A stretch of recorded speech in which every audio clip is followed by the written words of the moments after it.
संत तुकाराम जी का स्थूल देह, सूक्ष्म देह, परमाणु, ईश्वर, विराट और विलीन, अपने आप विलीन हो जाता है और उसके उपाधि के नष्ट होते हुए उपहित चैतन्य सर्वाधिष्ठान भूत चैतन्य के विलीन हो जाता है।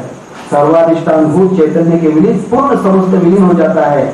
और जिस प्रकार एक बात कहते हैं कि आईना फूटने के बाद, आईना जो होता है, ये जो आईना है, आईना फूटने के बाद जिस प्रकार परमाणु पृथ्वी पर विलीन होते हैं और उसके भीतर, पृथ्वी के भीतर मिलते हैं और उसका प्रतिबिंब भूत तेजोनिधि सूर्य के अंदर विलीन हो जाता है और उसके अष्टांग योग के द्वारा योगियों का पौरुष प्रयत्न धीरे धीरे गति के भीतर सर्वभार ईश्वर के ऊपर, सर्वभार ईश्वर के ऊपर कहने के भीतर योग शास्त्र को मान्य नहीं है।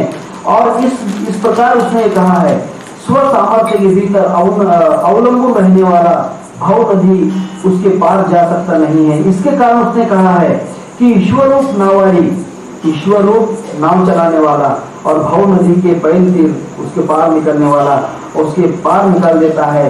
यही उसके लिए कहा है यद गत्वा न निवर्तन्ते, यद गत्वा न निवर्तन्ते। इसलिए उसने कहा है कि भगवान ही पहुंचा सकता है, भगवान ही कार्य कर सकता है। इसीलिए उसने कहा है कि इसकी चैतन्य योग की अवस्था कही है। इसके आगे उसने कहा है प्रतिप्रसव के भीतर कहा है, 25वें सूत्र के भीतर जीवन मुक्त अवस्था उसका विचार कहा है, सत्वापत्ति, असंशक्ति, पदार्थ भाविनी और तुर्यगा।